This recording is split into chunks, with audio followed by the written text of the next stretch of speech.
Bienvenidos a otro episodio, a otro capítulo de Finanzas e Inversiones con Andrés Vicencio y quien les habla, Esteban Cartes. Primero que todo, un gusto estar con ustedes de nuevo. Don Andrés, ¿cómo está usted el día de hoy? Hola Esteban, todo bien aquí, todo bien. Terminando un agitado día, no en los mercados, curiosamente, pero sí me harta pega, así que harto trabajo. Pero bien, todo bien, sin problema. Lamentablemente la semana pasada no pudimos juntarnos a conversar como es de costumbre. Don Andrés, ¿qué pasó? No, me tocó a mí esta vez por resfrío, así que me pegó fuerte. Así que no tuvimos... Tiempo había, lo que pasa es que no había mucho... No había mucha voz ni muchas ganas.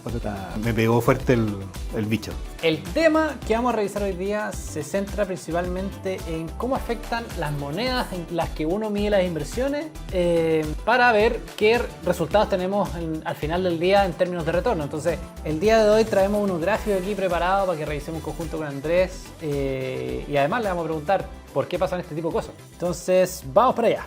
Vamos a revisar. Voy a compartir pantalla, un segundo. Bueno, hay que mencionar que esta pregunta igual nos han hecho algunos auditores. El tema de cómo afectan las monedas, invertir solamente en la moneda de uno, o sea, en pesos, en este caso, solamente en pesos chilenos, cuántos dólares colocar, cuántos euros, de hecho nos han preguntado colocar. Entonces, es una pregunta que quizás suena un poco simple o de respuesta simple, pero que yo creo que igual tiene su importancia, ¿cierto?, a la hora de invertir. Sobre todo considerando de que hoy día hay muchas personas que les gusta invertir en acciones y las plataformas, hasta donde entiendo, que yo no invierto en eso, pero hasta donde entiendo, las plataformas que hay como disponibles para invertir son principalmente acciones en dólares, ¿cierto?, en Estados Unidos, etc. Entonces la inversión no está en pesos chilenos, por así decirlo. Sí, de hecho pasa muy por alto este tema. Recuerdo esa vez cuando revisamos la nota del Mercurio Inversiones de dónde invertían menores de 35 años, se daba mucho en los casos que todas estas personas invertían mucho en moneda norteamericana. Entonces, gran parte de su portafolio estaba centrado en dólares, pero a la hora de sus gastos de vida, de corriente, digamos, estaban todos en pesos. Entonces, ahí se genera algo que vamos a comentar más adelante. Un tema de descalce de moneda. Bueno, y acá el día de hoy le traemos unos gráficos con respecto a, por ejemplo, el Bitcoin contra dólar y el Bitcoin contra, por ejemplo, otra moneda de un país emergente como es Turquía. Entonces, por ejemplo, acá desde el 2017 más o menos, vendría siendo de octubre del 2017 a la fecha, ha subido un 1500% con respecto al dólar.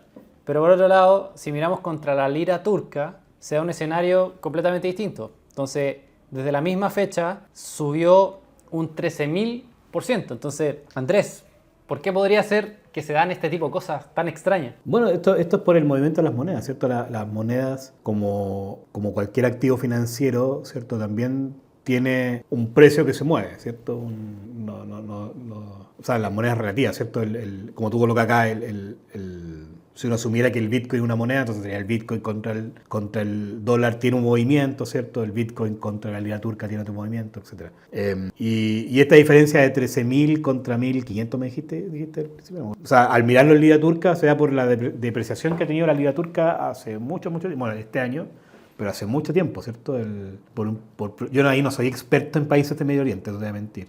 Bueno, Turquía no está en Medio Oriente precisamente, pero está cerquita, está cerca de... Tiene una parte europea, de hecho. Claro, pero han tenido estos problemas de política monetaria, de gobierno también, que ha terminado afectando a la moneda, ¿cierto? Mucha inflación, dificultad para controlarla, bueno, y eso entiendo que ha afectado, ¿cierto?, digamos, al país y una forma de ver qué tanto ha afectado al país, ¿cierto?, a través de la depreciación que ha tenido la moneda.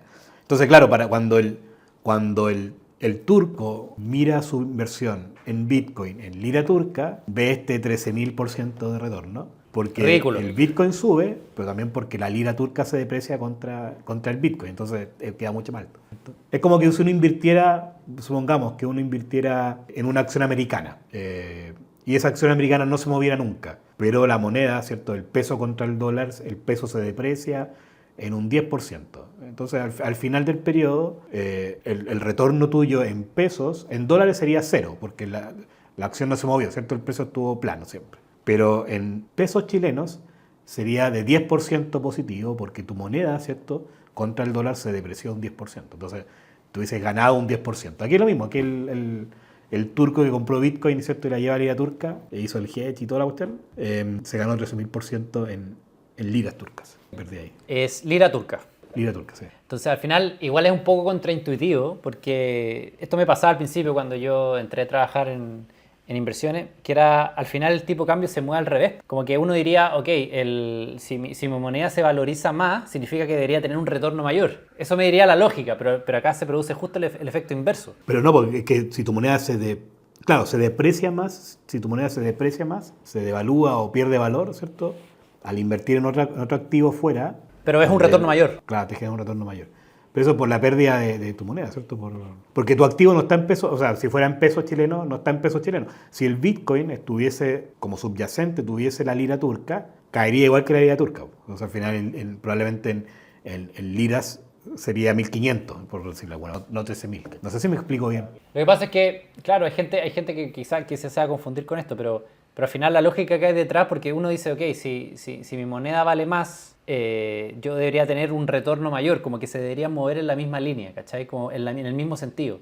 Pero no pasa eso, porque al final, por tipo de cambio, la relación es inversa, se mueven de forma inversa. Entonces al final, si mi moneda se deprecia, significa que yo necesito, con respecto a la moneda que lo estoy comprando, voy a necesitar más de mi moneda para comprar esa moneda. En el caso, por ejemplo, si es tipo de cambio, por ejemplo, contra el dólar, y el peso chileno se deprecia, al final voy a necesitar más pesos chilenos para comprar dólares. Claro, que cuando tu moneda se fortalece, se aprecia, que la moneda se fortalezca es pensar en el tipo de cambio chileno que se vaya de 9.50 prox que está hoy día contra el dólar y que se vaya a 8.50. Eso es una apreciación, ¿cierto? Una fortaleza del peso respecto al dólar. Entonces, cuando tu moneda se aprecia, lo que ocurre, ¿cierto?, es que como que tu país o tu economía se vuelve atractiva para todos los inversionistas. Entonces imagínate que todos los inversionistas quieren venir a invertir contigo. Entonces se llena de dólares tu economía, eso hace que el dólar relativo sea más abundante que los pesos, que la lira turca, etcétera, y la lira turca se apreciaría.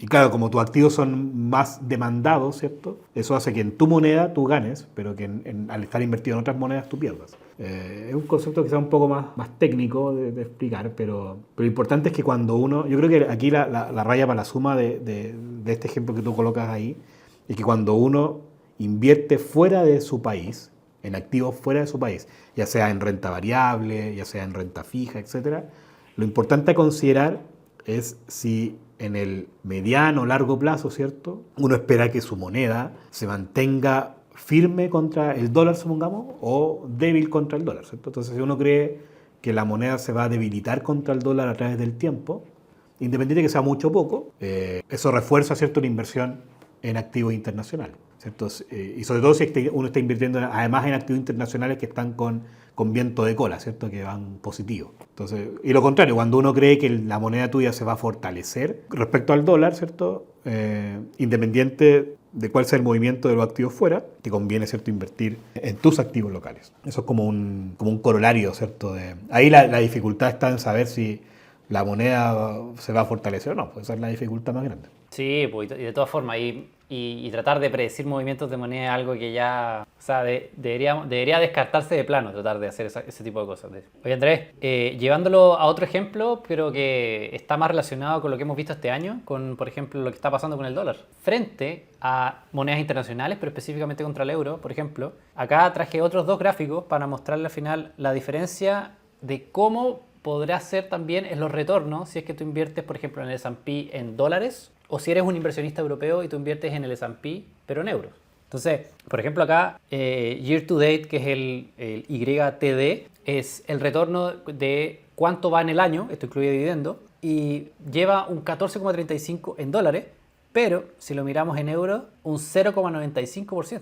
Increíble, ¿eh? La diferencia. Aquí ocurre lo contrario, ¿viste? Aquí, así como veía que el Bitcoin se fortalecía por la debilidad de la lira turca, aquí ocurre que en este caso el Standard & Poor's 500 se debilita, entre comillas, por la apreciación del dólar, o sea, perdón, del euro respecto al dólar, ¿cierto? Porque recuerden que el dólar a nivel global se ha estado depreciando, sobre todo frente a las monedas fuertes del mundo, y en particular, ¿cierto?, el euro, se ha estado depreciando por la baja de tasa, Bueno, primero bajó la tasa, ¿cierto?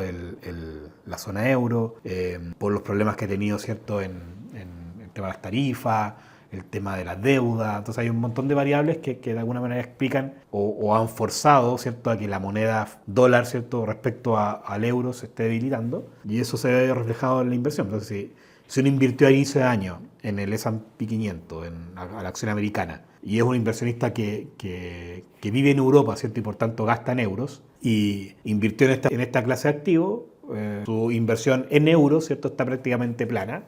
No se ha ganado nada del 14%, no porque el activo sea malo, sino que porque la moneda hace, ¿cierto?, de que se pierda, entre comillas, o se netee esa rentabilidad positiva al apreciarse contra el dólar. Sí, o sea, siendo inversionista europeo, ¿qué podía hacer ante este escenario? O sea, como que la moneda te juega tan en contra para activos internacionales que al final te conviene invertir más en la zona. ¿O Sí, invertir qué? en tus activos o en activos en euros. Ahora, claro, después de la guerra somos todos generales, pues entonces es fácil decir, no, debiste estar invertido en el euro. Pero bueno, pero por eso también es importante, ¿cierto?, todos estos conceptos que hemos hablado siempre de diversificación, etcétera, de no exponerse a un solo activo, etcétera. Pero también hay que, cuando uno arma la cartera, ¿cierto?, hay que pensar de que si uno va a gastar en euros o si uno va a gastar en pesos o en liras turcas o lo que sea, entonces cuando uno tiene dicho ya, voy a ahorrar esto porque esto lo voy a gastar en pesos chilenos o en euros, siempre hay que considerar que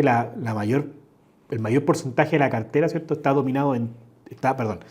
denominado en tu moneda, ¿cierto? Entonces, es muy raro pensar que un portafolio óptimo para un inversionista que piensa en euros o que gasta en euros, es muy raro pensar que ese portafolio óptimo tiene 100% dólares. No tiene 100%. Probablemente tiene 60% euro y todo el resto otras monedas. Pero no es un portafolio que está principalmente dominado, ¿cierto?, por el euro. Lo mismo pasa en Chile. O sea, en Chile, si uno mira, por ejemplo, el portafolio de la AFP actualmente, son portafolios que están ultra dominados por pesos chilenos, ¿cierto? UF o pesos chilenos, que son la moneda en la que nosotros gastamos. ¿Por qué? Porque el dólar tiene esta dificultad, ¿cierto?, que hay que saber o tener una idea para dónde va, ¿cierto? Que de repente te puede jugar una muy buena pasada porque el peso chileno se puede ir a 1100, ¿cierto? Y tú dijiste, me hice millonario. No necesariamente hiciste millonario, sino que lo que pasó es que tu moneda se depreció mucho y tú estabas invirtiendo en euros o en dólares, perdón, en este caso. Entonces, esa volatilidad igual es violenta, sobre todo y si te pasa al revés, de que de los 1100 se fue a los 800 y no vendiste los activos en dólares, bueno, te perdiste un buen porcentaje de retorno, ¿cierto?, por tener mucha exposición a monedas internacionales, ¿cierto? Entonces hay que cuidar. Claro. La moneda internacional igual tiene volatilidad. Oye, Andrés, ¿y qué pasa, por ejemplo, para un inversionista a largo plazo? Porque esto por lo que se ve, al final son como efectos de corto plazo, salvo el caso excepcional de Turquía, que ya es un tema como estructural de país, por decirlo así. Se da, al parecer, por periodos cortos de plazo. ¿Qué pasaría, por ejemplo, si es para un inversionista que está pensando en el largo plazo? ¿En algún momento como que esto se netea en el largo plazo o no? No tengo, para serte bien honesto, no tengo la evidencia empírica en mi cabeza. Pero lo único que te puedo decir que, como yo me dedico al tema de construcción de cartera, yo sí me he dado cuenta de que existe la evidencia de que las monedas fuertes, pensando en el mundo desarrollado contra el dólar, son más difíciles de estimar, o sea, tienen movimientos más estables, entre comillas, por así decirlo, en el muy largo plazo. Pero las monedas de países emergentes como los nuestros, como el caso de Chile, por ejemplo, uno observa que a través del tiempo, en distintas economías, al menos la latinoamericana, ¿cierto?, la tendencia de la moneda es a la depreciación. Y eso calza también con el hecho de que somos países exportadores, por lo general. Entonces, evidentemente, así como uno espera que haya inflación en el mundo o en los países, para que incentive la inversión y bla, bla, bla, uno también debería esperar de que haya algo de depreciación de la moneda, entre comillas, relativamente sana, para que esa depreciación de las monedas, ¿cierto?, genere ciertos negocios de exportaciones y haga atractivos esos negocios. Si uno pensara de que somos un país altamente abierto, con mucha exportación, ¿cierto?, y uno pensara que la moneda se va permanentemente a apreciar, probablemente no quisiéramos exportar, pues no queremos levantar negocios de exportación si pensamos que el tipo de cambio, el peso chileno hoy día que está en 9.50, en 10 años más va a costar 400. Oye, es un pésimo negocio, mejor espera que llegue 400 y ahí toma una decisión. Entonces, yo creo que de alguna manera, no tengo muy claro por qué, porque no lo he estudiado, pero me da la sensación de que en alguna manera en nuestro tipo de países, ¿cierto? La tendencia de las monedas más bien a la depreciación.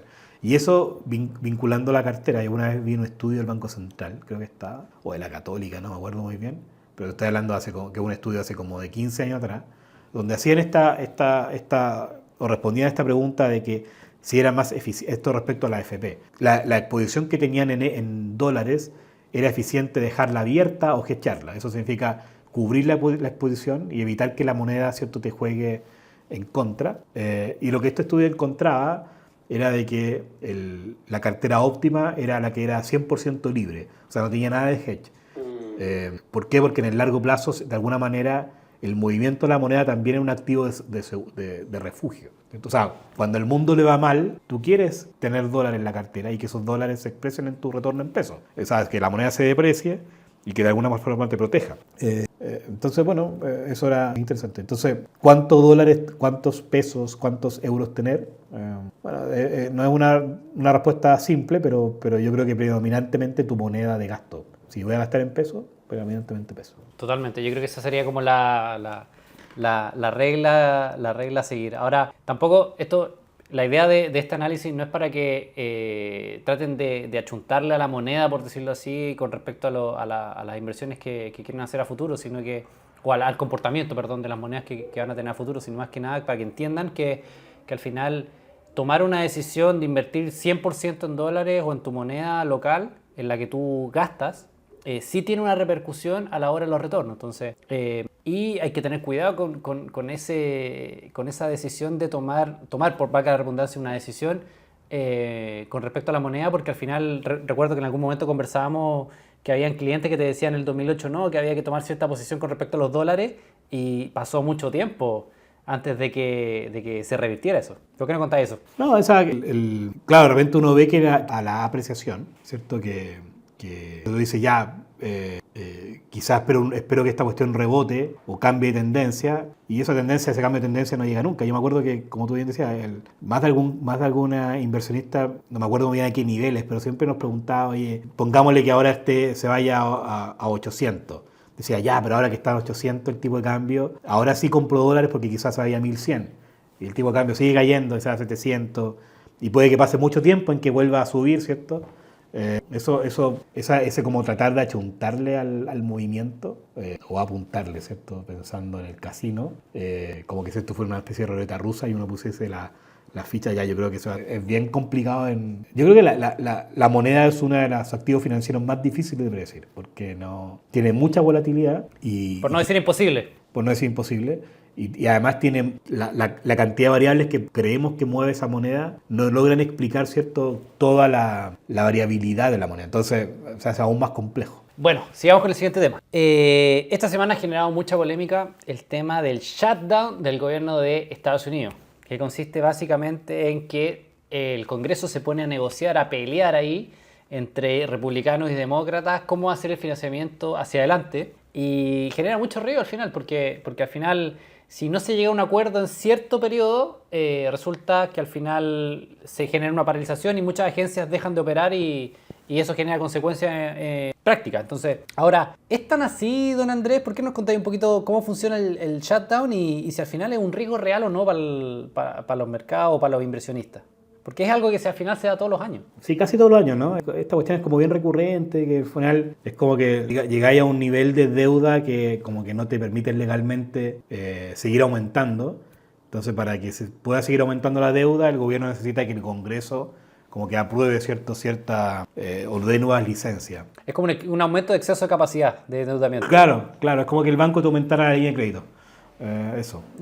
Entonces, claro, el gobierno, perdón, el Congreso tiene que como ponerse de acuerdo, y ahí está toda esta teleserie entre el Congreso y el gobierno pero dicen, ya, bueno, te vamos a aprobar, pero recorta acá, recorta allá, y el gobierno dice que sí, y ahí la aprueban. Y la primera vez que esto pasó el 2011, me acuerdo que yo estaba trabajando y fue como un terremoto grado 20 y todo el mundo estaba vuelto loco, ¿cierto? Era como la nueva crisis financiera y no pasó nada. Y como que después, ¿cierto? Los años que después pasaron, no me acuerdo muy bien cuándo fue, ha generado algo de ruido, pero tampoco tanto, y ahora yo creo que ya no, a nadie le importa. Al final del día, ya como que sabe, además sobre todo hoy día, que el gobierno el gobierno americano, el de Trump, tiene las dos cámaras, entonces si no eres capaz de ponerte de acuerdo con tus propios partidarios, pucha, no, que queda para adelante. Entonces, la probabilidad de que, o sea, puede que efectivamente se cierre, se cumpla el plazo y no lleguen a acuerdo, como ya ha pasado muchas veces. De hecho, sí, en el gobierno pasado, el primer gobierno de Trump estuvo cerrado como por más de 30 días. Estuvo Claro, más o menos sí. cerquita de eso, sí. Bueno, estos gallos, ¿qué es lo que cierran? Cierran los parques, pues, cierran los monumentos. ¿Para qué? Para que la gente vea, sienta en carne propia, ¿cierto? Esta cuestión del shutdown.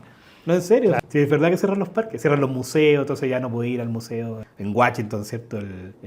Tiene un nombre, esto creo que el Washington Monument Syndrome, algo así, que es porque efectivamente lo que cierran son los lugares turísticos. Entonces la gente siente que efectivamente ya el gobierno está como en problemas. Pero después de 2 días vuelven a ponerse de acuerdo y vuelven a aumentar.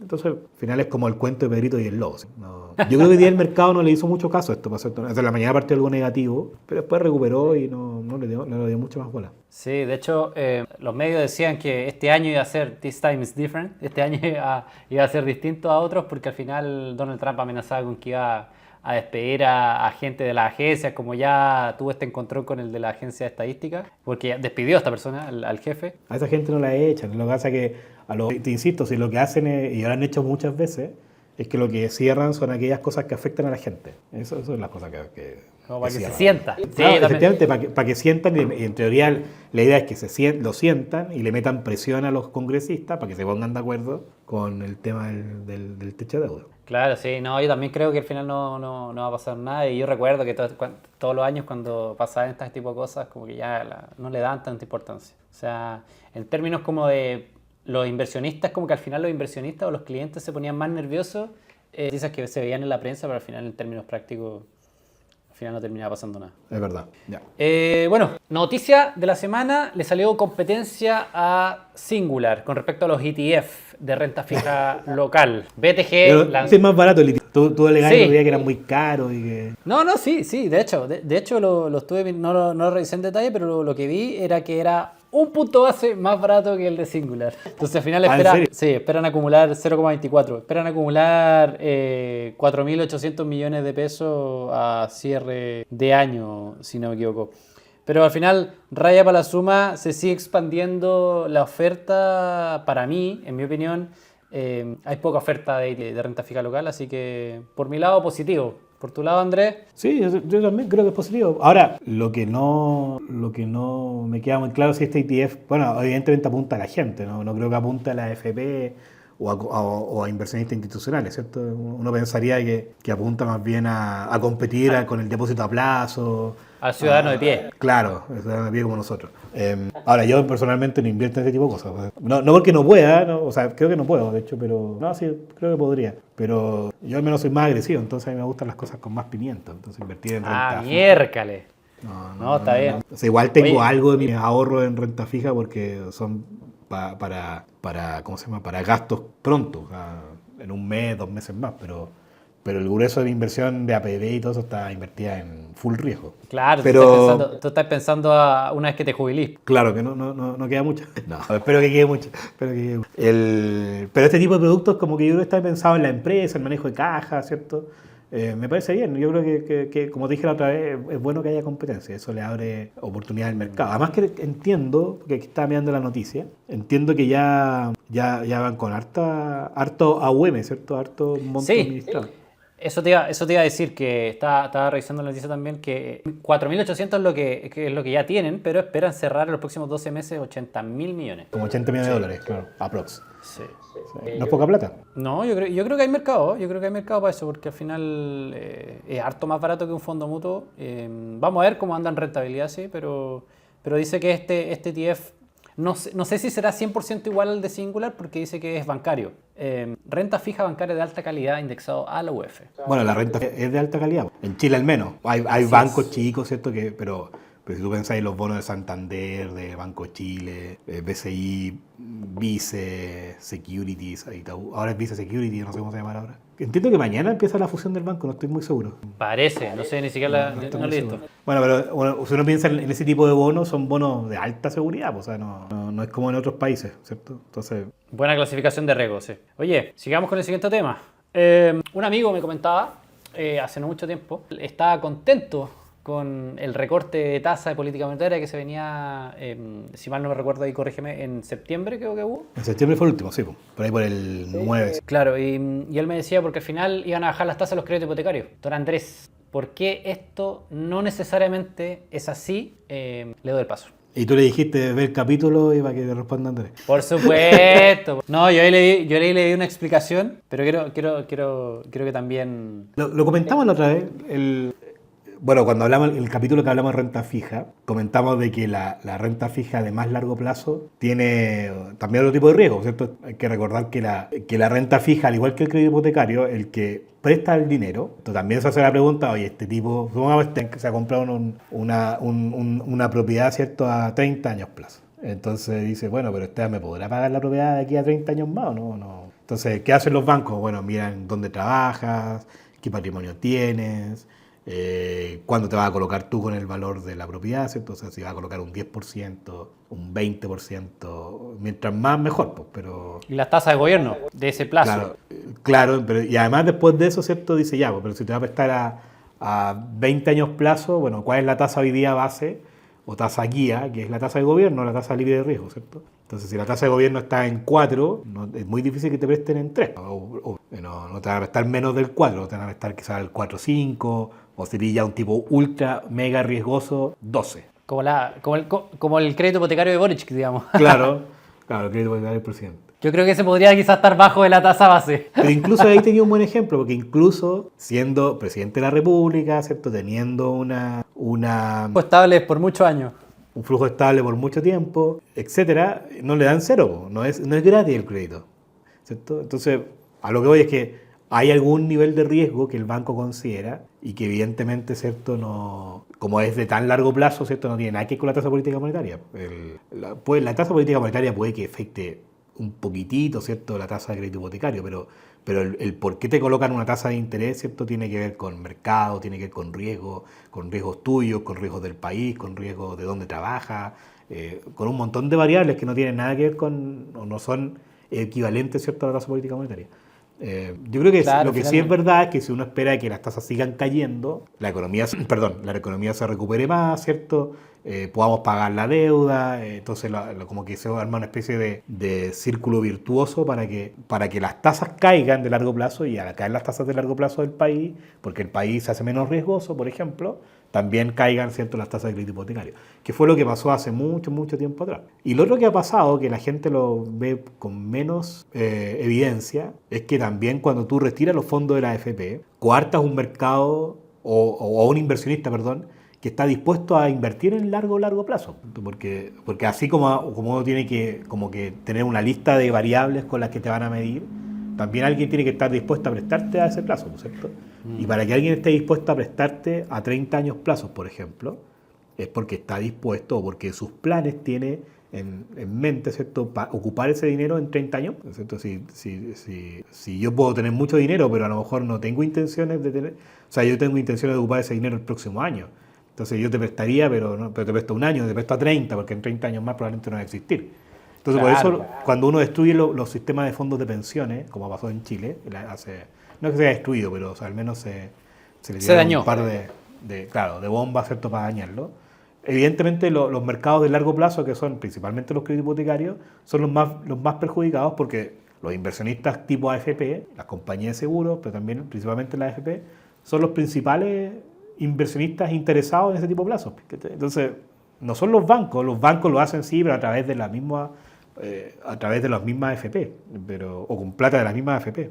Pero claro, si no hay alguien dispuesto a prestar en ese plazo, por mucho que haya muchos demandantes de créditos hipotecarios, la tasa igual va a seguir siendo alta, porque hay escasez de quién está dispuesto a prestar. Claro, al final igual estas tasas se mueven con respecto a otras variables, como decís tú, al final, ¿cómo va a estar la inflación en, no sé, 20, 30 años, qué sé yo?